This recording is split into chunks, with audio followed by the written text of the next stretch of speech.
India എന്ന രാജ്യം ഒരു കാർഷിക രാജ്യമായിട്ട്, ഒരു കർഷക രാജ്യമായിട്ട് കണക്ക് കൂട്ടുന്നിടത്തോളം കാലം തന്നെ ഇന്ത്യയുടെ ഇന്ന് കാണുന്ന എക്കണോമിയുടെ ഫൗണ്ടേഷൻ, അടിത്തറകളെല്ലാം പാകിയിരിക്കുന്നത് കാർഷിക മേഖലയിൽ നിന്ന് തന്നെയാണെന്ന് തന്നെ പറയാം. അഗ്രികൾച്ചറിൻ്റെ സ്റ്റഡി പെർഫോമൻസ് നോക്കിയാൽ ഇങ്ങോട്ട് നോക്കിയേ, 2022-23 പെർഫോമൻസ് ആണ്. ആദ്യ ക്വാർട്ടർ, രണ്ടാം ക്വാർട്ടർ, മൂന്നാം ക്വാർട്ടർ, 4 ക്വാർട്ടറായിട്ടാണ് നമ്മുടെ രാജ്യത്തെ മൊത്തം ഒരു വർഷത്തെ നമ്മൾ തരംതിരിക്കുന്നത് അല്ലേ. അപ്പോൾ അതാണ് ആദ്യ Q1 എന്ന് പറയുന്നത് ആദ്യ ക്വാർട്ടറാണ്.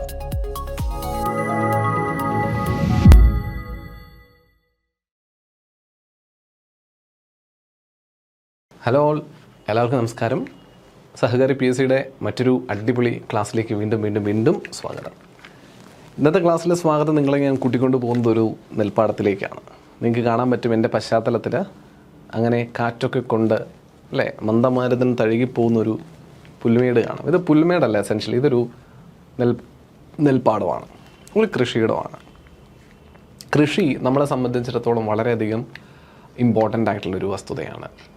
അത് ആൾക്കാരുടെ നിലനിൽപ്പിനും ജീവിതോപാധിക്കും പുറമേ പല തരത്തിലുള്ള ആനന്ദത്തിനും വിനോദത്തിനും നമ്മുടെ ആഹാര ആവശ്യങ്ങൾ നിറവേറ്റുന്നതിനും സാമ്പത്തിക അടിത്തറ ഉറപ്പാക്കുന്നതിനും എന്നിങ്ങനെ ഒരുപാട് തലങ്ങളിലേക്ക് നമ്മുടെ കൾച്ചറുമായിട്ട് ഓണം പോലുള്ളൊരു മലയാളിയുടെ ആഘോഷം എന്ന് പറഞ്ഞ് കൊട്ടിപ്പാടുന്ന ഓണാഘോഷം പോലും ഒരു കാർഷിക ആഘോഷമാണ്, അല്ലെങ്കിൽ ഒരു കാർഷിക വിളവെടുപ്പ് ഉത്സവമാണ് എന്ന് എത്ര പേർക്ക് അറിയാമെന്ന് എനിക്കറിയില്ല. പലരും ഇന്നിപ്പോൾ ഓണത്തെ പല തരത്തിലും വ്യാഖ്യാനിക്കുന്നത് കാണാൻ സാധിക്കുന്നുണ്ട്. അതും എസെൻഷ്യലി ഒരു വിളവെടുപ്പ് ഉത്സവമാണ് നമ്മൾ ഈ ഓണം. അതുകൊണ്ട് ഈ സദ്യയൊക്കെ കഴിച്ച് നമ്മൾ ആഘോഷിക്കും. നമ്മൾ വിളവെടുത്ത് ഒരുപാട് നമ്മുടെ അറയൊക്കെ നിറഞ്ഞ് വയറ് നിറയ്ക്കണം എന്ന രീതിയിൽ നമ്മൾ പറയല്ലേ, കാണും മറ്റും ഓണമുണ്ണണം എന്ന് പറയുന്നത് പോലെ അതൊരു സമൃദ്ധിയുടെ ഉത്സവമായിട്ട് കണക്ക് കൂട്ടുന്നതാണ് കേരളത്തിൽ കണക്ക് കൂട്ടുന്ന ഉത്സവം. കേരളത്തിൻ്റെ ഒരു വിളവെടുപ്പ് ഉത്സവമാകുന്നു. അവിടെ ജാതി മത ഭേദമെന്നീ എല്ലാവരും കൊണ്ടാടുന്നൊരു ആഘോഷമായിട്ട് തന്നെയാണ് കണക്കാക്കേണ്ടത്. അല്ലാതെ അതൊരു കൂട്ടരുടെ ആഘോഷമാണ് അല്ലെങ്കിൽ മറ്റൊരു കൂട്ടരുടെ ആഘോഷമാണ് എന്നൊന്നുമല്ല. അത്തരത്തിൽ കേരളത്തിൻ്റെ ആഘോഷമാണ് ഓണമെന്ന് പറയുന്നത്. അപ്പോൾ ഓണത്തിനും ഇന്ന് പലരും മറ്റു പല ഒരു ചായ്വുകളും ഒക്കെ കൊടുത്തു തുടങ്ങുന്നതും ഒക്കെ നമ്മൾ പൊതുവേ സമൂഹത്തിൽ കാണുന്നത് വളരെയധികം വേദനാജനകമായിട്ടുള്ള കാര്യമാണ്. എല്ലാവരുടെയും ആഘോഷമാണ് ഓണം. അതൊരു ചരിത്രം അറിയാണ്ട് അല്ലെങ്കിൽ അതിൻ്റെ ഐതിഹ്യം എന്താണെന്ന് അറിയാണ്ട്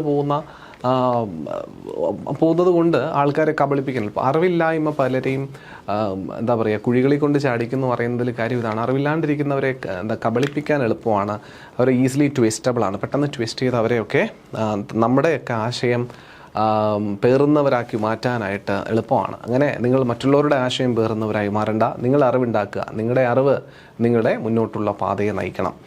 അങ്ങനെ വിവരവും വിദ്യാഭ്യാസവും നേടിപ്പോകുന്ന ഒരു ജനസമൂഹമുള്ള ഇന്ത്യ ഉൾപ്പെടുന്ന പ്രദേശത്തിൽ കാർഷിക മേഖലയെ പറ്റിയിട്ടുള്ള പ്രതിപാദനങ്ങൾ എന്തൊക്കെ, കാർഷിക മേഖലയുടെ ഇമ്പോർട്ടൻസ് എത്രയൊക്കെ, കാർഷിക മേഖലയിൽ ഇന്ന് നമ്മൾ കാണുന്ന മാറ്റങ്ങളും ഇന്നത്തെ നമ്മുടെ അവസ്ഥയും എന്താണ് എന്നതിനെ പറ്റിയിട്ടൊക്കെയുള്ളൊരു വിശദമായിട്ടുള്ള പഠനം ഇന്ത്യൻ കാർഷിക മേഖലയുമായി ബന്ധപ്പെട്ട് നമ്മൾ നടത്തേണ്ടിയിരിക്കുന്നുണ്ട്.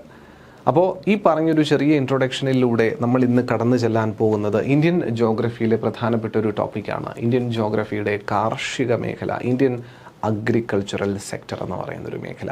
ഒരിക്കൽ കൂടി ഏവർക്കും ഇന്ത്യൻ ജോഗ്രഫിയുടെ മറ്റൊരു ക്ലാസ്സിലേക്ക് സ്വാഗതം പറഞ്ഞുകൊണ്ട് ഇന്ത്യൻ അഗ്രികൾച്ചർ എന്ന മേഖലയെപ്പറ്റി നമുക്ക് മനസ്സിലാക്കാൻ ശ്രമിക്കാം. ഇന്ത്യയുടെ കാർഷിക മേഖല പഠിക്കുന്നതിന് മുമ്പ് യൂഷ്വലി തരുന്നത് പോലെ തന്നെ കാർഷിക മേഖലയുമായിട്ട് ബന്ധപ്പെടുത്തി ചോദ്യങ്ങൾ എങ്ങാനും വന്നിട്ടുണ്ടോ എന്നുള്ളത് നിങ്ങളെ ബോധ്യപ്പെടുത്തേണ്ട ഉത്തരവാദിത്വം ഞങ്ങൾക്കുണ്ട്. ഇതാ ബോധ്യപ്പെട്ടുള്ളൂ. As per the statistics of 2021, the highest production of the crops and the respective states are given below. Sugar cane Uttar Pradesh, cotton Maharashtra, rice Punjab, wheat Uttar Pradesh. ഇതിൽ ഏതൊക്കെ സംസ്ഥാനങ്ങളാണ് ഓരോരോ മേഖലയിൽ? ഇപ്പോൾ ഉത്തർപ്രദേശ് ഷുഗർ കെയിനിൽ ഏറ്റവും കൂടുതൽ പ്രൊഡക്ഷൻ നടത്തുന്നവനാണ്. Cotton Maharashtra, rice Punjab, wheat Uttar Pradesh തന്നിരിക്കുന്നു. ഇതിൽ ആരാണ് റോങ്ലി മാച്ച് ചെയ്തിരിക്കുന്നതെന്ന് നിങ്ങൾ ഈ സെഷൻ കഴിയുമ്പോൾ ഈ കാര്യം മനസ്സിലാക്കുക. അതായത് അഗ്രികൾച്ചറൽ സെക്ടർ മുഴുവനായിട്ട് പഠിച്ചു കഴിയുമ്പോൾ നിങ്ങൾ ഈ കാര്യത്തിന് ഉത്തരവെഴുതും. അതുപോലെ ഇന്ത്യൻ കാർഷിക രംഗത്തെക്കുറിച്ചുള്ള പ്രസ്താവനകളിൽ ശരിയല്ലാത്തത് ഏതെന്ന് കണ്ടെത്താനുള്ള മറ്റൊരു ചോദ്യം, സാമ്പത്തിക വികസനത്തിൻ്റെ അടിത്തറ, ദേശീയ വരുമാനത്തിൻ്റെ പ്രധാന പങ്ക്, വ്യാവസായികവൽക്കരണത്തിൻ്റെ അടിത്തറ, പ്രച്ഛന്ന തൊഴിലില്ലായ്മയുടെ മൂലകാരണം. അപ്പോൾ ഇതിലേതാണ് ശരിയല്ലാത്തത് എന്നുള്ളൊരു ചോദ്യം 2024 ചോദിച്ച ചോദ്യം. മറ്റൊരു ചോദ്യം പരിശോധിക്കാം. നിങ്ങൾക്ക് ചോദ്യങ്ങളുടെ ഒരു മേഖല അല്ലെങ്കിൽ ഒരു രീതി നിങ്ങളൊന്ന് മനസ്സിലാക്കിയിരിക്കട്ടെ. ഗോതമ്പ്, നെല്ല്, ചോളം, പയറുവർഗ്ഗങ്ങൾ എന്നിവ ഇന്ത്യയിലെ പ്രധാന 4 ഭക്ഷ്യവിളകളാണ്. 2023-24 കണക്കുകൾ പ്രകാരം ഇവയുടെ ഉത്പാദനത്തിൻ്റെ തോതനുസരിച്ചുള്ള ദേശീയ സ്ഥാനം ശരിയായ സ്ഥാനക്രമം കണ്ടെത്തുക എന്നുള്ളതാണ്. ഗോതമ്പ്, നെല്ല്, ചോളം, പയറുവർഗ്ഗങ്ങൾ. മനസ്സിലായോ? ഇതിൽ കറക്റ്റായിട്ടുള്ള ഓർഡർ, ഇതിൽ ആരാണ് 1-ാം സ്ഥാനം, 2-ാം സ്ഥാനം, 3-ാം സ്ഥാനം, 4-ാം സ്ഥാനം നിലകൊള്ളുന്നത് എന്ന് മനസ്സിലാക്കാനുള്ളൊരു ചോദ്യമാണ് ഇവിടെ ചോദിച്ചിരിക്കുന്നത്. അപ്പോൾ ഇത്തരം ചോദ്യങ്ങളിൽ നിന്നൊക്കെ ഉൽപാദനവും ഉൽപാദക സംസ്ഥാനവും ഉൽപാദനക്ഷമതയും ഉൽപാദന സ്ഥാനവും ഒക്കെ തന്നെയും ചോദ്യങ്ങളായിട്ട് വന്നിട്ട് ഇവിടെ തീരുന്നില്ല. വേറെയും ചോദ്യങ്ങളൊക്കെ ഉണ്ട് ഈ സെക്ടറുമായിട്ട് ബന്ധപ്പെട്ട്. ബാക്കി ചോദ്യങ്ങളെ നമ്മൾ PYQ ഡിസ്കഷൻ ഏരിയയുമായി ബന്ധപ്പെട്ട് കാണുന്നുണ്ടാവും. അതുപോലെ സീസൺസ് ഓഫ് അഗ്രികൾച്ചർ ഉണ്ട്.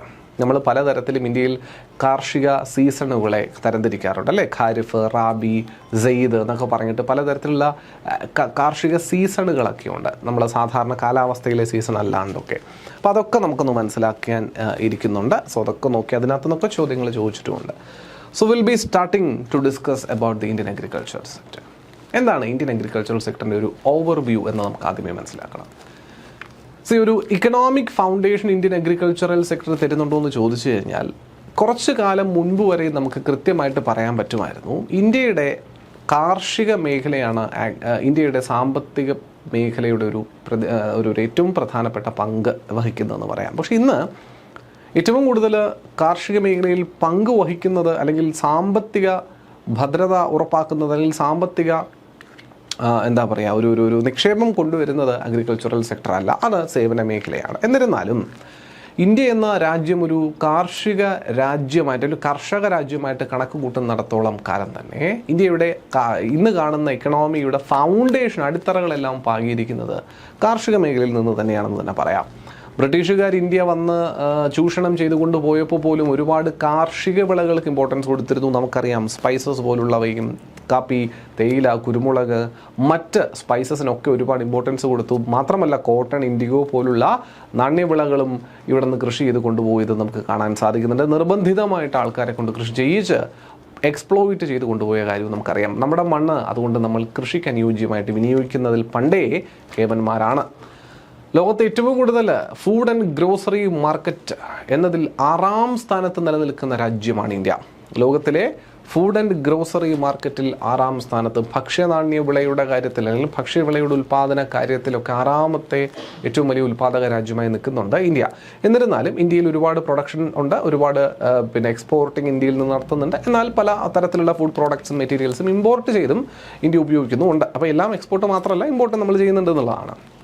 World's largest producer of fresh fruits, അതായത് ബനാന, മാംഗോ, പപ്പായ, ഗോവ, അതായത് പേരയ്ക്ക, ഇങ്ങനെയൊക്കെയുള്ള ഫ്രൂട്ട്സിൻ്റെ പ്രധാനപ്പെട്ട ലോകത്തിലെ ഏറ്റവും ഉയർന്ന പ്രൊഡ്യൂസറാണ് ഇന്ത്യ എന്ന് പറയാം. അതുപോലെ വെജിറ്റബിൾസിൻ്റെ eggplant, potato, pumpkin, squash, ground പോലുള്ള പയറുവർഗ്ഗങ്ങൾ, പംകിൻ നമ്മുടെ മത്തൻ, പിന്നെ ഉരുളക്കിഴങ്ങ് പോലുള്ള ഒരുപാട് വസ്തുക്കളുടെ വെജിറ്റബിൾസിൻ്റെയൊക്കെ പ്രൊഡക്ഷൻ ലോകത്തിലെ ഏറ്റവും വലിയ പ്രൊഡ്യൂസിങ് സ്റ്റേറ്റ് ആയിട്ട് നമ്മുടെ ഇന്ത്യ നിൽക്കുന്നുണ്ട്.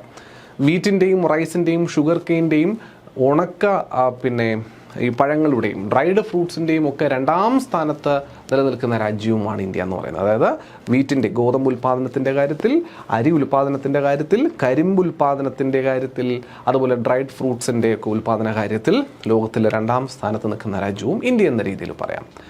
ഗ്ലോബൽ സിറിയൽ പ്രൊഡക്ഷൻ നോക്കിക്കഴിഞ്ഞാൽ 11.6% ടോട്ടൽ വേൾഡ് ഔട്ട്പുട്ടിൻ്റെ 11.6% വരുന്ന സിറിയൽസിൻ്റെ ഔട്ട്പുട്ടും എവിടെ നിന്ന് തന്നെയാണ് വരുന്നതെന്ന് പഠിച്ചിരിക്കുക. അതും ഇന്ത്യയിൽ നിന്ന് തന്നെയാണ് വരുന്നതെന്ന് മനസ്സിലാക്കുക കേട്ടോ. മൊത്തത്തിൽ 11.6% ഗ്ലോബൽ ഔട്ട്പുട്ടിൽ ഓഫ് സിറിയൽസിൻ്റെ ഗ്ലോബൽ ഔട്ട്പുട്ട്, നമ്മുടെ ഈ പയർ, പരിപ്പ്, അങ്ങനത്തെ സാധനങ്ങളൊക്കെ അല്ലേ, അതിൻ്റെ ഗ്ലോബൽ ഔട്ട്പുട്ടിൻ്റെ 11.6% വരുന്നത് ഇന്ത്യയിൽ നിന്നാണെന്നുള്ളതാണ് മനസ്സിലാക്കുന്നത്. എക്കണോമിക് കോൺട്രിബ്യൂഷൻസും ഈ അഗ്രികൾച്ചറൽ സെക്ടറിൻ്റെ ഒരു ഗ്രോത്ത് ട്രെൻഡ് നമുക്കൊന്ന് പരിശോധിച്ച് നോക്കിയാൽ, ഇന്ന് ഇന്ത്യയുടെ GDPയുടെ ഏകദേശം 2024 കണക്ക് പ്രകാരം നമ്മൾ പഠിക്കുമ്പോൾ ഏകദേശം 16% വരുന്ന GDP കോൺട്രിബ്യൂഷൻ കൊണ്ടുവരുന്നത് ശരിക്കും പറഞ്ഞാൽ ഈ ഒരു സെക്ടറാണെന്ന് പറയാം. ഏത്? Agricultural sector. അപ്പോൾ നിലവിൽ 2024 സ്റ്റാറ്റിസ്റ്റിക്സ് പ്രകാരം പരിശോധിക്കുമ്പോൾ മനസ്സിലാക്കുക, approximately 16% to the India's GDP. ഇന്ത്യയുടെ GDPയുടെ 16% വരുന്ന കോൺട്രിബ്യൂഷനാണ് അഗ്രികൾച്ചറൽ സെക്ടറിൽ നിന്നെന്ന് പറയാൻ പറ്റും. എന്നാൽ GDP കോൺട്രിബ്യൂഷനിൽ കേവലം 16% കുറഞ്ഞു നിൽക്കുകയാണ് ഇന്ത്യൻ അഗ്രികൾച്ചറൽ സെക്ടറെങ്കിലും supports 46.1% of the total population. അതായത് ഏറ്റവും കൂടുതൽ ആൾക്കാർ ഇന്ന് തൊഴിലെടുക്കുന്ന മേഖല ഇന്ത്യയിൽ അത് കാർഷിക മേഖലയാണ്. അത് പഠിച്ചിരിക്കേണ്ട വസ്തുതയാണ്. ഇന്ത്യയിൽ ഏറ്റവും കൂടുതൽ സമ്പന്നമായ മേഖല, ഇന്ത്യയിൽ ഏറ്റവും കൂടുതൽ സമ്പത്ത് കോൺട്രിബ്യൂട്ട് ചെയ്യുന്ന മേഖല, ഇന്ത്യയുടെ GDPയിലേക്ക് ഏറ്റവും കൂടുതൽ സംഭാവന ചെയ്യുന്ന മേഖല, ഇതെല്ലാം ടെറിഷ്യറി മേഖല അല്ലെങ്കിൽ തൃതീയ മേഖല അല്ലെങ്കിൽ സേവന മേഖല എന്നൊക്കെ വിളിക്കുന്ന ടെറിഷ്യറി സെക്ടറാണ്. എന്നാൽ ഏറ്റവും കൂടുതൽ ആൾക്കാർ ജോലി എടുക്കുന്ന മേഖല എന്ന് പറയുന്നത് പ്രാഥമിക മേഖലയാണ്, പ്രൈമറി സെക്ടറാണ്. അതിൽ കൃഷിയും പെടുന്നു എന്നുള്ളതാണ്. അപ്പോൾ കൃഷി മാത്രമല്ലേ? അല്ല, മൈനിങ്ങും ഉണ്ട്. കൃഷിയും മൈനിങ്ങും ഈ രണ്ട് പ്രവർത്തനങ്ങളും ഇൻക്ലൂഡ് ചെയ്യുന്നതാണ് പ്രാഥമിക മേഖല എന്ന് പറയുന്നത്. ഭൂമിയിൽ നിന്നും നേരിട്ട് ഉൽപ്പാദിപ്പിക്കുവാൻ സാധിക്കുന്ന, ഭൂമിയെ നേരിട്ട് വിനിയോഗിച്ചുകൊണ്ട് ഒരു സാമ്പത്തിക ഇടപാട് നടത്തുന്ന സെക്ടറുകളെയാണ് പ്രൈമറി സെക്ടർ എന്ന് പറയുക. കൃഷി, ഭൂമിയിൽ നേരിട്ട് നമ്മൾ എന്തെങ്കിലും പരിപാടി ചെയ്ത് അതിൽ നിന്ന് കിട്ടുന്ന സാമ്പത്തിക ഇടപാട് നമ്മൾ നടത്തുക. മൈനിങ് അത് തന്നെയാണ്, ഭൂമിയെ കുഴിച്ചെടുക്കുന്ന ധാതുക്കളെ വിറ്റ് കാശുണ്ടാക്കുന്ന പരിപാടിയാണ് മൈനിങ് എന്ന് പറയുന്നത്. ഇത് രണ്ടും ഭൂമിയെ നേരിട്ട് നമ്മൾ വിനിയോഗിക്കുന്നുള്ളതുകൊണ്ടാണ് ഇതിനെ പ്രാഥമിക സെക്ടർ എന്ന രീതിയിൽ വിളിക്കുക. അപ്പോൾ കൃഷി മാത്രമല്ല പ്രാഥമിക സെക്ടറിൽ വരിക, കൃഷിയും മൈനിങ് റിലേറ്റഡ് ആയിട്ടുള്ള ആക്ടിവിറ്റികളും കാർഷിക മേഖലയും പ്രാഥമിക മേഖലയിൽ തന്നെ വരുമെന്ന് മനസ്സിലാക്കിയിരിക്കുക. ഏറ്റവും കൂടുതൽ ആൾക്കാർ ഇന്ന് തൊഴിലെടുക്കുന്ന മേഖല ഈ പ്രൈമറി സെക്ടറാണ്. 46.1%. അതിൽ മെജോറിറ്റിയും കാർഷിക വൃത്തി തന്നെയാണ് ഇന്ത്യയുടെ കാര്യത്തിൽ. അപ്പോൾ നമ്മൾ എത്രത്തോളം വലിയൊരു എക്കണോമിക് ഡിഫറൻസ് ഉണ്ടെന്ന് ആലോചിച്ച് നോക്കുക. ഏറ്റവും കുറവ് ആൾക്കാർ ജോലി എടുക്കുന്ന സർവീസ് സെക്ടറാണ് ഏറ്റവും കൂടുതൽ പണം ഉണ്ടാക്കുന്നത്. ഏറ്റവും കൂടുതൽ ആൾക്കാർ പണിയെടുക്കുന്ന ഈ അഗ്രികൾച്ചറൽ സെക്ടറാണ് ഏറ്റവും കുറവ് പണം ഉണ്ടാക്കുന്നത് എന്നുള്ളതാണ്. There is no wonder in people quitting agriculture. അല്ലെ, കൃഷി ചെയ്യുന്നതിൽ നിന്ന് ആൾക്കാർ പിന്മാറുന്നതിൽ ഒരു ആശ്ചര്യവും ഇല്ല. ആവറേജ് 5% ആനുവൽ ഗ്രോത്ത് ആണ് 2017 നിന്ന് 2023 വരെ നോക്കിയപ്പോൾ കാർഷിക മേഖലയിൽ നമുക്ക് കാണാൻ പറ്റും. ആവറേജ് ഒരു 5% ഗ്രോത്ത്. നിലവിലെ പെർഫോമൻസ് നോക്കിയാൽ which recorded A growth rate of 3.5% in Q2 of the financial year 2025. 2025 രണ്ടാം പാദത്തിൽ രണ്ടാം ക്വാർട്ടറിൽ നോക്കുന്ന സമയത്ത് ഒരു 3.5% വളർച്ച തൊട്ട് കഴിഞ്ഞ വർഷത്തെ അപേക്ഷിച്ച് നമുക്ക് കാണാൻ സാധിച്ചു എന്നുള്ളതാണ്. അപ്പോൾ വളരുന്നുണ്ടോ? തീർച്ചയായിട്ടും വളർച്ചയും നമുക്ക് കാണാൻ സാധിക്കുന്നുണ്ട്. ഇനി സെക്ടോറൽ പെർഫോമൻസസ് നോക്കിയാൽ ഹൈ പെർഫോമിംഗ് സൺറൈസ് ഇൻഡസ്ട്രീസ്, അപ്പോൾ ഹൈ പെർഫോമൻസ് ഉള്ള വളർന്നു വരുന്ന ഇൻഡസ്ട്രികളെയാണ് നമ്മൾ ഈ സൺറൈസ് ഇൻഡസ്ട്രീസ് എന്ന രീതിയിൽ വിളിക്കുക. ആരൊക്കെയാണ് ആ ഇൻഡസ്ട്രീസ് നോക്കണേ? ഒന്ന്, ഫ്ലോറിക്കൾച്ചർ. നമ്മൾ സാധാരണഗതിയിൽ അങ്ങനെ ഇങ്ങനെ ഒരു കാർഷിക മേഖലയായിട്ട് പോലും വേണമെങ്കിൽ തരംതിരിക്കാത്തൊരു സെക്ടറായിരിക്കും ശരിക്കും പറഞ്ഞാൽ ഫ്ലോറിക്കൾച്ചർ. പൂക്കളുടെ ഉൽപ്പാദനവുമായി ബന്ധപ്പെട്ട് പൂക്കളുടെ കൃഷിയുമായി ബന്ധപ്പെട്ട കാർഷിക മേഖലയാണ് ഫ്ലോറിക്കൾച്ചർ എന്ന് പറയുക. ഈ floriculture now has high performing sunrise industry with 100% export orientation. 100% export oriented ആയിട്ട് പെർഫോം ചെയ്യുന്ന ഒരു ഇൻഡസ്ട്രിയാണ് ഫ്ലോറിക്കൾച്ചർ ഇൻഡസ്ട്രി എന്ന് പറയുന്നത്. ഇത് കൃഷി തന്നെയല്ലേ ഇവരും ചെയ്യുന്നത്? പൂക്കൾ ഉൽപ്പാദിപ്പിക്കുന്നവരും കൃഷി തന്നെയാണ് ചെയ്യുന്നത്. പക്ഷേ ഈ ഉൽപ്പാദിപ്പിക്കുന്ന കൃഷിയുടെ വിളകളെല്ലാം എന്താ ചെയ്യുന്നതെന്ന് മാത്രം അവർ പുറത്തേക്ക് വിൽക്കുകയാണെന്ന് മാത്രം, അല്ലെ എക്സ്പോർട്ട് ചെയ്യുകയാണെന്ന് മാത്രം. അതുപോലെ ഫിഷറീസ്. ഇന്ത്യയെ സംബന്ധിച്ചിടത്തോളം ഇന്ത്യയുടെ ഏകദേശം GDPയുടെ 3% കോൺട്രിബ്യൂട്ട് ചെയ്യുന്നത് ഈ ബ്ലൂ എക്കണോമി എന്ന് പറയുന്നതാണ്. അതായത് കടലിൽ നിന്ന് ഉൽപ്പാദിപ്പിക്കുന്ന സാമ്പത്തികമാണ്. അതിൽ ഈ ഫിഷറീസ് മേഖല, മത്സ്യബന്ധന മേഖല ഒരു ക്യുമുലേറ്റീവ് ആവറേജ് ഗ്രോത്ത് റേറ്റ് 2015 നിന്ന് 2023 വരെയുള്ള ഒരു കാലഘട്ടം, ഒരു 8 വർഷം പരിശോധിക്കുമ്പോൾ ക്യുമുലേറ്റീവ് ആയിട്ടുള്ള ഒരു ആവറേജ് ഗ്രോത്ത് റേറ്റ് തന്നിരിക്കുന്ന 13.67%. അതൊരു ലീഡിങ് കോൺട്രിബ്യൂട്ടറാണ്. ഏറ്റവും കൂടുതൽ ഈ ഇന്ത്യയിൽ നിന്ന് എക്സ്പോർട്ട് ചെയ്യുന്ന വിഭവങ്ങളിൽ ഒന്ന് മത്സ്യബന്ധനവുമായി ബന്ധപ്പെട്ട വിഭവങ്ങളാണ്. ക്രാബ്, കൊഞ്ച്, നമ്മുടെ ഷ്രിംസ്, അതുപോലെ സാർഡീൻസ്, മത്തി, നമ്മൾ പറയാറില്ലേ ചാള, മത്തി എന്നൊക്കെ, ആ ഐറ്റംസ് ഇതൊക്കെ ഒരുപാട് ഇവിടെ നിന്ന് എക്സ്പോർട്ട് ചെയ്ത് പോകുന്നതാണ്. പിന്നുള്ളത് ലൈഫ് സ്റ്റോക്കാണ്, നമ്മുടെ കന്നുകാലി വിഭാഗങ്ങൾ, അതിന് മീറ്റ്, അതിൽ നിന്നുള്ള മീറ്റ്. CAGR 12.99% വളർച്ച. അതിനേക്കാൾ കൂടുതൽ ഫിഷറീസ് ഉണ്ട്. സ്വാഭാവികമായും ഫിഷറീസിൻ്റെ താഴെ എന്തായാലും ലൈഫ് സ്റ്റോക്ക് നിൽക്കുകയുള്ളൂ. 12.99%. പ്രത്യേകിച്ച് ഗൾഫ് കൺട്രീസിലോട്ടൊക്കെ ഉള്ള ഒരു എക്സ്പോർട്ടേ വളരെയധികം വ്യാപകമായിട്ട് ഇന്ത്യയിൽ നിന്ന് നടക്കുന്നുണ്ട് എന്നുള്ളത് നമുക്ക് പറയാൻ പറ്റും. ടെക്സ്റ്റൈൽസ് ആയിക്കോട്ടെ, മീറ്റ് ആയിക്കോട്ടെ, ഡയറി പ്രോഡക്ട്സ് ആയിക്കോട്ടെ, അതുപോലെ ഇത് ഫിഷറീസ് ആയിക്കോട്ടെ, ഇതെല്ലാം പോകുന്നുണ്ട്. പ്രത്യേകിച്ച് ഗൾഫ് കൺട്രീസിൽ മീറ്റ് മറ്റു കാര്യങ്ങളൊക്കെ ഉണ്ട്. അതുപോലെ മീനും മത്സ്യബന്ധനവും നടക്കുമെങ്കിലും കൂടുതൽ നമ്മൾ ഇവിടെ നിന്ന് പോകുന്നുണ്ട് എന്നുള്ളതാണ്. ഗ്രോത്തിൽ കൺസേൺസ് ഉള്ള പർട്ടിക്കുലർ മേഖലകൾ ഏതൊക്കെയെന്ന് ചോദിച്ചാൽ ഒന്ന് ഓയിൽ സീഡ്സ് ആണ്. ഓയിൽ സീഡ്സ്, എണ്ണക്കുരുക്കൾ അല്ലെങ്കിൽ ഈ പറയുന്ന സൺഫ്ലവർ ഓയിൽ അങ്ങനെയൊക്കെ പറയല്ലേ, നമ്മുടെ olive oil, sunflower oil, groundnut oil, ഇങ്ങനെയൊക്കെ പറയുന്ന ഓയിലുകളുടെ സെക്ടറിൽ, ഓയിൽ സീഡ്സിൻ്റെ സെക്ടറിൽ ഒരു സ്ലോവർ ഗ്രോത്ത് റേറ്റാണ് കാണാൻ പറ്റുന്നത്, just 1.9%. And this is a concern due to the heavy reliance on edible oil imports. ഇതൊരു കൺസേൺ ആണ്. എന്താ വെച്ച് കഴിഞ്ഞാൽ നമ്മുടെ ഈ ഒരു സെക്ടറിനകത്ത് കാര്യമായ ഗ്രോത്ത് ഇല്ല, 1.9% ഉള്ളൂ. എന്നിട്ട് പക്ഷേ നമുക്കിവിടെ എഡിബിൾ ഓയിലിന്, കുക്കിങ്ങിന് വേണ്ടി ഉപയോഗിക്കുന്ന ഓയിൽ വൻതോതിൽ നമ്മൾ ഇമ്പോർട്ട് ചെയ്യുന്നുണ്ട്. പാം ഓയിൽ പോലുള്ളതൊക്കെ നമ്മൾ വൻതോതിൽ ഇമ്പോർട്ട് ചെയ്തുകൊണ്ടിരിക്കും ഇന്ത്യക്കകത്ത്. എന്നാൽ ഇന്ത്യയിലെ ഓയിൽ സെക്ടറിനകത്ത്, ഈ ഓയിൽ സീഡ് സെക്ടറിനകത്തുള്ള ഗ്രോത്ത് റേറ്റോ കുറവാണ് താനും. ഇത് ഫർദർ കുറഞ്ഞാൽ നമ്മുടെ ഇമ്പോർട്ട് റിലയൻസ് വീണ്ടും കൂടും, കൂടുതൽ ഇമ്പോർട്ട് ചെയ്യേണ്ടി വരുന്ന സാഹചര്യത്തിലേക്ക് പോകും എന്നുള്ളതാണ്. അപ്പോൾ ഈ ഓയിൽ സീഡ് സെക്ടറിനകത്ത് ഒരു ഇമ്പോർട്ടൻസ് കൊടുക്കേണ്ടതുണ്ട് എന്നുള്ളത് ഗവൺമെൻറ് മനസ്സിലാക്കുന്നു. Diversification strategies, States R shifting towards high yielding crops. അതായത് ഏറ്റവും കൂടുതൽ ഇപ്പം സ്റ്റേറ്റുകൾ ഇത് ഉൽപ്പാദിപ്പിക്കുന്നതിൽ ഇപ്പം നമ്മൾ നേരത്തെ പറഞ്ഞ പോലെ ഇതിനകത്തു നിന്നുള്ള എക്കണോമിക് കോൺട്രിബ്യൂഷൻ വളരെ കുറവാണെന്ന് നമ്മൾ കണ്ടു. മീൻസ് ഇത്രയും അധികം ആൾക്കാർ ജോലി എടുക്കുന്ന ഈ മേഖലയിൽ നിന്നും കിട്ടുന്ന ഔട്ട്പുട്ട് ഭയങ്കര കുറവാണ്, അല്ലെങ്കിൽ സാമ്പത്തിക മെച്ചം ഭയങ്കര കുറവാണ്. അറ്റ്ലീസ്റ്റ് ഫോർ ദി എൻഡ് ഫാർമേഴ്സിന് അത് കിട്ടുന്നത് ഭയങ്കര കുറവായിരിക്കും. ഒരു കിലോ അരി നിങ്ങൾ 40 രൂപയ്ക്ക് വാങ്ങുന്നെങ്കിൽ ഒരു പക്ഷേ ആ കർഷകൻ വിറ്റിരിക്കുന്നത് 4-5 രൂപയ്ക്കായിരിക്കും ആ ഒരു കിലോ അരി എന്ന് പറയുന്നത്. നിങ്ങൾ അതിൻ്റെ 10-15 മടങ്ങ് കൊടുത്ത് അരി കടയിൽ നിന്ന് വാങ്ങുന്ന സമയത്ത് ഇതിനിടയിലൂടെ ഇടനിലക്കാരിൽ നിന്നൊക്കെ ആയിട്ട് ഒരുപാട് ലാഭവിഹിതങ്ങൾ കടന്നുപോയി കർഷകന് കിട്ടുന്നത് കേവലം 4-5 രൂപയായിരിക്കും ഒരു കിലോ, അല്ലെങ്കിൽ 3-4 രൂപയായിരിക്കും ഒരു കിലോ അരി കിട്ടുക. അപ്പോൾ ഇത് ഒരു പ്രശ്നമാണ്. അതുകൊണ്ടാണ് മിനിമം സപ്പോർട്ട് പ്രൈസ് എന്നൊക്കെ പറഞ്ഞിട്ട് താങ്ങുവിലകളൊക്കെ നിശ്ചയിക്കുന്നതും താങ്ങുവില അടിസ്ഥാനത്തിൽ പിന്നെ ഗവൺമെൻറ് തന്നെ ഈ നെല്ലിനങ്ങളും വിത്തിനങ്ങളും ഒക്കെ, നെല്ലും മറ്റ് ധാന്യങ്ങളും ഒക്കെ തന്നെ ശേഖരിക്കാൻ തുടങ്ങുന്നതും അതിന് ഫുഡ് കോർപ്പറേഷൻ ഓഫ് ഇന്ത്യ എന്ന് പറയുന്നൊരു സ്ഥാപനം നിലവിലുള്ളതൊക്കെ അതിൻ്റെ പേരിലൊക്കെയാണ്. എന്നിരുന്നാലും സംസ്ഥാനങ്ങൾ ഇത്തരത്തിലുള്ളൊരു പ്രതിസന്ധി നേരിടാൻ സാധ്യതയുണ്ട് എങ്കിൽ സ്വാഭാവികമായിട്ടും ഉയർന്ന ഈൽഡ് കിട്ടുന്ന, ഉയർന്ന പ്രൊഡക്ഷനുള്ള, താരതമ്യേന കൃഷി നാശമുണ്ടാകാനുള്ള സാധ്യത കുറവുള്ള ഐറ്റംസിലേക്ക് കൂടുതൽ ആൾക്കാർ ശ്രദ്ധ തിരിക്കുമെന്നുള്ളതിൽ സംശയമൊന്നുമില്ല. അങ്ങനെ ശ്രദ്ധ തിരിച്ചതിൽ ചില സാഹചര്യങ്ങളെ നിങ്ങൾ കാണിക്കുന്നതാണ്. ആന്ധ്രാപ്രദേശ് ജോവറിൻ്റെ കൾട്ടിവേഷനിലേക്ക് തിരിയുന്നുണ്ട്. മധ്യപ്രദേശ് ആയിക്കോട്ടെ മൂങ്, അതൊരു പരിപ്പ് പോലൊരു സംഗതിയാണ്, മൂങ്ങിൻ്റെ ഉൽപ്പാദനത്തിലേക്ക് തിരിയുന്നുണ്ട്. തമിഴ്നാടാണെങ്കിലോ മെയ്സ്, ചോളത്തിൻ്റെ കൃഷിയിലേക്ക് തിരിയുന്നു എന്നുള്ളതാണ്. സ്റ്റേറ്റ് വൈസ് പെർഫോമൻസ് നമ്മൾ നോക്കിക്കഴിഞ്ഞാൽ leading performers in agriculture and allied സെക്ടറിൽ നമുക്ക് പറയാൻ പറ്റുന്നത് ഏറ്റവും ലേറ്റസ്റ്റ് ആയിട്ടുള്ള ഒരു ക്യുമുലേറ്റീവ് ആവറേജ് ഗ്രോത്ത് റേറ്റ് നോക്കിയാൽ ആന്ധ്രാപ്രദേശ് 8.8% ടോപ്പ് പെർഫോമറായിട്ട് നിൽക്കുന്നു എന്ന് പറയാം. ഉൽപ്പാദനത്തിൽ മുന്നിൽ അഗ്രികൾച്ചറും അതുമായി ബന്ധപ്പെട്ട അലൈഡ് സെക്ടറിൻ്റെയും ഉൽപ്പാദനം ഒരു 8 വർഷത്തിൻ്റെ ആവറേജ് കാൽക്കുലേറ്റ് ചെയ്ത് നോക്കുമ്പോൾ ഏറ്റവും കൂടുതൽ പ്രൊഡക്ഷൻ കാണുന്നത് ആന്ധ്രാപ്രദേശ്, 8.8% ഗ്രോത്ത്, പ്രൊഡക്ഷൻ ഏറ്റവും കൂടുതൽ ഗ്രോത്ത് കാണുന്നത്. നേരത്തെ ഉണ്ടായിരുന്നതിൽ നിന്ന് ഇപ്പോൾ എത്ര ഉണ്ട് അതിനാണ് നമ്മൾ ഗ്രോത്ത് എന്ന് പറയുക. ശരിയല്ലേ? മൊത്തം ഉൽപ്പാദനത്തെ അല്ല ഉദ്ദേശിക്കുന്നത്, മൊത്തം ഗ്രോത്തിനെയാണ് ഇവിടെ ഉദ്ദേശിച്ചിരിക്കുന്നത് കേട്ടോ, സ്റ്റേറ്റ് വൈസ് പെർഫോമൻസ്. അപ്പോൾ ലീഡിംഗ് പെർഫോമേഴ്സ് ആയിട്ട് 8.8% ഗ്രോത്ത് കാണിച്ചത് ആന്ധ്രാപ്രദേശ്. 2ാം സ്ഥാനത്ത് നിൽക്കുന്നത് മധ്യപ്രദേശാണ്, 6.3%. 3ാം സ്ഥാനത്ത് തൊട്ടടുത്ത് തമിഴ്നാടുണ്ട്. നമ്മൾ കേരളത്തെ നിലനിർത്തുന്നത്, കേരളത്തിൽ പച്ചക്കറി കൂട്ടി ചോറ് കൂട്ടാൻ പറ്റുന്നത് തമിഴ്നാടുള്ളതുകൊണ്ടാണെന്നുള്ളത് പറയേണ്ടി വരും, നിവൃത്തിയില്ലാണ്ട് പറയേണ്ടി വരും. 4.8% അവന്മാർ തഴച്ചു വളരുകയും ചെയ്യുന്നുണ്ടെന്ന്, അല്ലേ?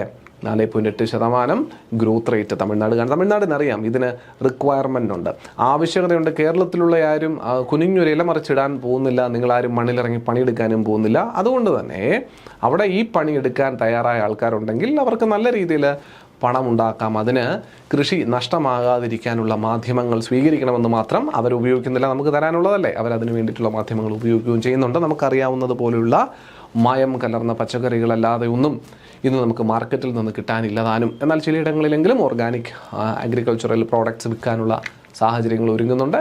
നമ്മുടെ കൃഷി വകുപ്പുമായി ബന്ധപ്പെട്ട കുറച്ച് പ്രവർത്തനങ്ങൾ നടക്കുന്നുണ്ട്. പക്ഷേ എല്ലാം കാര്യമായൊരു ഔട്ട്പുട്ട് ജനറേറ്റ് ചെയ്യുന്നതായിട്ട് കാണുന്നില്ല, ആൾക്കാരിലേക്ക് എത്തുന്നില്ല എന്നുള്ളതൊരു പ്രശ്നമായിട്ട് പറയാം. ശരി, അതൊക്കെ നമുക്ക് പിന്നീട് ചാലഞ്ചസ് ഡിസ്കസ് ചെയ്യാം. ഇനി ഈ 2024-25 വർഷം നോക്കുമ്പോൾ സാമാന്യം ഭേദപ്പെട്ട രീതിയിൽ കൃഷി വിളകൾ ഉൽപ്പാദനം നടന്നിട്ടുണ്ട് എന്നാണ് നമ്മുടെ എല്ലാവരുടെയും ധാരണ. അതിനെല്ലാം പ്രധാനപ്പെട്ട കാരണങ്ങളിലൊന്ന് ഇറിഗേഷനാണ്.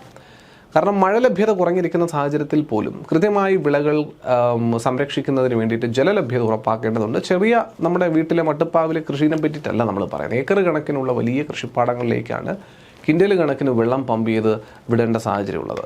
അപ്പോൾ ഈ ജലലഭ്യത ഉറപ്പാക്കുന്നതിന് വേണ്ടി ഇറിഗേഷൻ എന്ന പ്രോസസ്സിന് വളരെയധികം ഇമ്പോർട്ടൻസ് ഉണ്ടെന്ന് മനസ്സിലാക്കുക. ഈ നാട്ടിൽ ഇന്ത്യയിൽ ഏറ്റവും കൂടുതൽ ഇറിഗേഷൻ കവറേജ്, അതായത് തൻ്റെ പാടങ്ങളുടെ ഏറ്റവും ഏറിയ പങ്കും ഇറിഗേഷനിലൂടെ കവർ ചെയ്യപ്പെട്ടിരിക്കുന്ന സംസ്ഥാനങ്ങളിൽ ഏറ്റവും മുന്നിൽ നിൽക്കുന്ന സംസ്ഥാനം പഞ്ചാബാണ്. 98% നെറ്റ് ഇറിഗേറ്റഡ് ആയിട്ടുള്ള ഏരിയ എന്ന് പറയുന്നത്. 98% ഇറിഗേറ്റഡ് ആയിട്ടുള്ള ഏരിയയാണ്. സാമാന്യം ഭേദപ്പെട്ട രീതിയിലുള്ള ഇറിഗേഷൻ. രണ്ടാം സ്ഥാനത്ത് നിൽക്കുന്നത് ഹരിയാനയാണ്. 94% ഹരിയാനയുടെ കൃഷിപ്പാടങ്ങളിൽ ഇറിഗേറ്റഡ് ആയിട്ട് നിൽക്കുന്ന കൃഷിപ്പാടങ്ങൾ നിലവിലുള്ളത്. മൂന്നാം സ്ഥാനത്തോ തെലങ്കാന. 86% വരുന്ന ഏരിയ അവിടെ ഇറിഗേറ്റഡ് ആണ്. നാലാം സ്ഥാനത്ത് ഉത്തർപ്രദേശ്. 84% ഏരിയ. അതായത് നിങ്ങൾ ഓർക്കേണ്ടത് 100 ഹെക്ടറിൽ കൃഷി നടക്കുന്നുണ്ടെങ്കിൽ അതിൽ 98 ഹെക്ടറിലും ഇറിഗേഷൻ സംവിധാനങ്ങൾ ഉറപ്പാക്കിയിരിക്കുന്ന സംസ്ഥാനം പഞ്ചാബ്. ഏറ്റവും കൂടുതൽ ഇറിഗേഷൻ നടക്കുന്ന സംസ്ഥാനം പഞ്ചാബ്. ഏറ്റവും കൂടുതൽ ഇറിഗേഷൻ സംവിധാനങ്ങളിലൂടെ പാടങ്ങളിലേക്ക് വെള്ളം എത്തിക്കുന്ന സംസ്ഥാനം പഞ്ചാബ്. 2 ഹരിയാന. 3 തെലങ്കാന. പഞ്ചാബ്, ഹരിയാന, തെലങ്കാന. 3 ഉത്തർപ്രദേശ്. 4 ഉത്തർപ്രദേശ്. പിടികിട്ടുന്നുണ്ടോ? ആദ്യ 4 പേരെ നിങ്ങൾ വ്യക്തമായിട്ട് പഠിച്ചിരിക്കുക, ഇമ്പോർട്ടൻ്റ് ആണ്. കൃഷിയുമായി ബന്ധപ്പെട്ട്, പ്രത്യേകിച്ച് ഈ ജലസേചനവുമായി ബന്ധപ്പെട്ട് ഗവൺമെൻറ്റിൻ്റെതായ ചില ഇനീഷ്യേറ്റീവ്സുകളുണ്ട്. കൃഷിനെ ബൂസ്റ്റ് ചെയ്യാൻ വേണ്ടി ഒരുപാട് സബ്സിഡി സ്കീമുകളും മറ്റുമൊക്കെ ഗവൺമെൻറ് ഇൻട്രൊഡ്യൂസ് ചെയ്യാറുണ്ട് കേട്ടോ.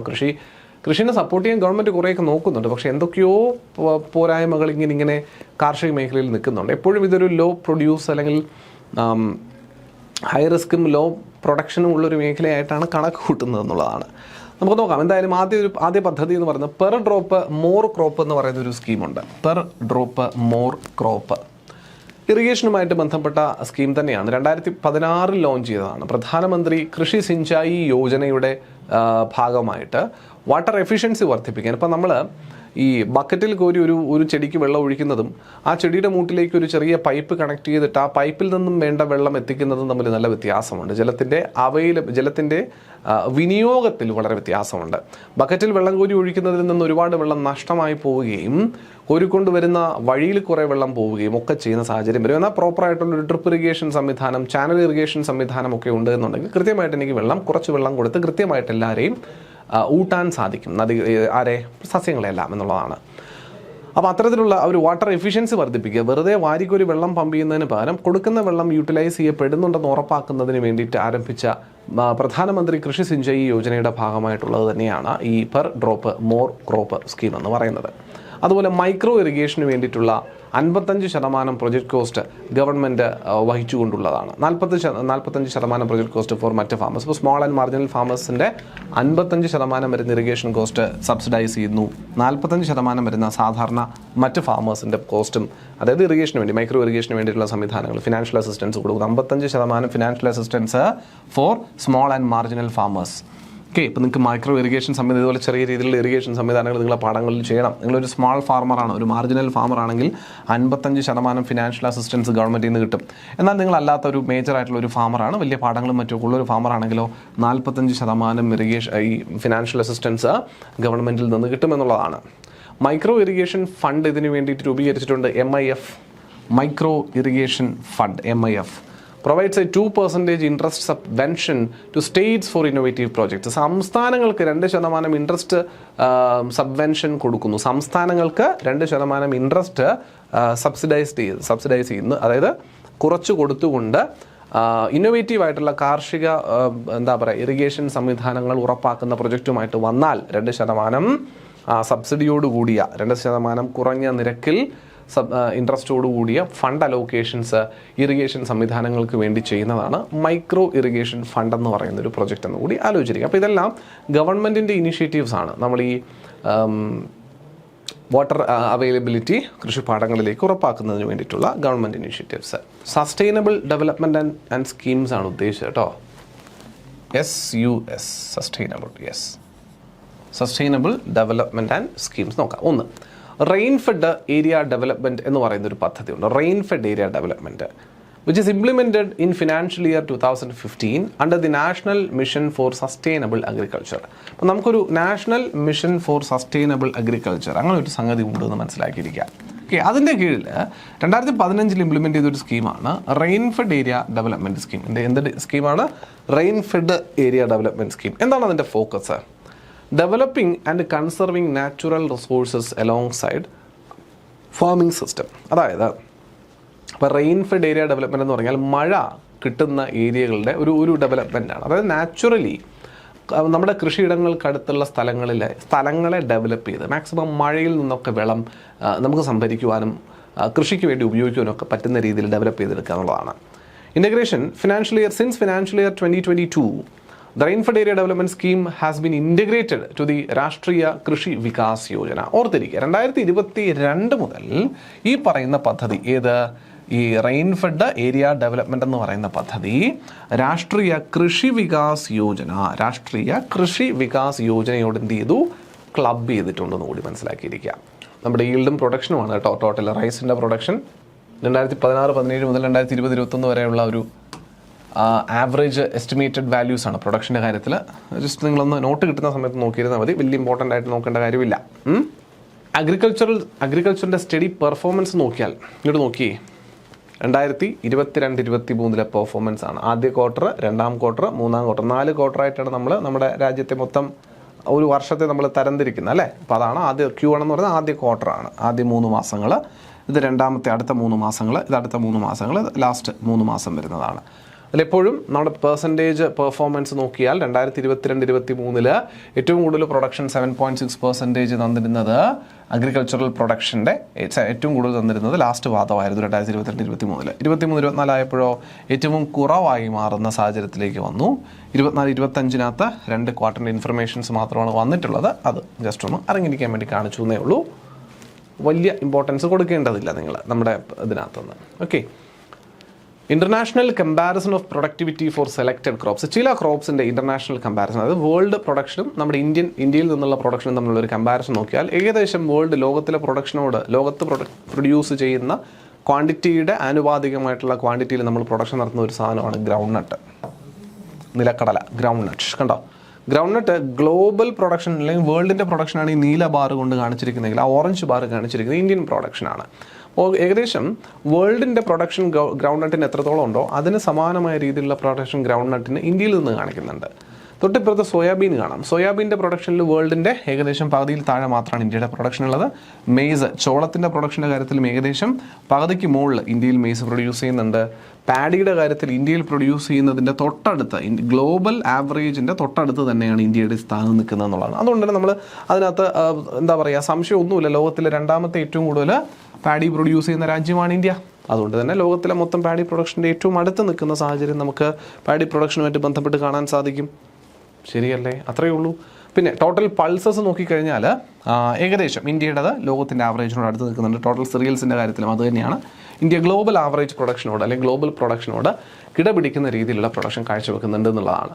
അപ്പോൾ കാര്യമായ രീതിയിൽ മെയ്സിൻ്റെയും സോയാബീൻ്റെയും കാര്യത്തിൽ മാത്രമാണ് ഇവിടെ ഈ ഒരു ചിത്രത്തിനകത്തും നമുക്കൊരല്പം റിഡക്ഷനെങ്കിലും ഗ്ലോബൽ പ്രൊഡക്ഷനിൽ നിന്നും കാണാൻ പറ്റിയ. ബാക്കിയുള്ള കാര്യത്തിൽ അത്യാവശ്യം നല്ല രീതിയിലുള്ള പ്രൊഡക്ഷൻ മെയിൻറ്റെയിൻ ചെയ്ത് നിൽക്കുന്നതായിട്ട് കാണാൻ പറ്റുന്നുണ്ട്. ഗ്ലോബൽ ട്രെൻഡ് നോക്കുന്ന സമയത്ത് 2022 ഡേറ്റയാണ്.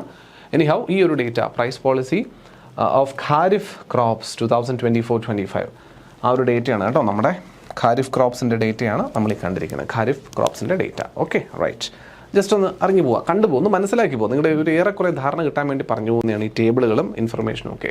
Distribution of operational land holdings under floriculture. ഇപ്പോൾ ഫ്ലോറിക്കൾച്ചർ പൂക്കളുടെ കൃഷിയുമായി ബന്ധപ്പെട്ടിട്ടുള്ള distribution of operational land holdings, അതായത് പ്രവർത്തനക്ഷമമായിട്ടുള്ള ഭൂമി ഈ ഫ്ലോറിക്കൾച്ചറിന് വേണ്ടി വിനിയോഗിക്കുന്നവരുടെ ഒരു കണക്ക് നമ്മൾ പരിശോധിച്ചാൽ അതിൽ 90.9% മാർജിനലായിട്ടുള്ള ഫാമേഴ്സാണ്. സ്മാൾ ഫാമേഴ്സാണ് 5.6%. സെമി മീഡിയം എന്ന് പറയുന്നതാണ് ഒരു 2.6%. Medium farmers 0.8%. ലാർജ് ഫാമേഴ്സ് 0.1% ഉള്ളൂ കേട്ടോ.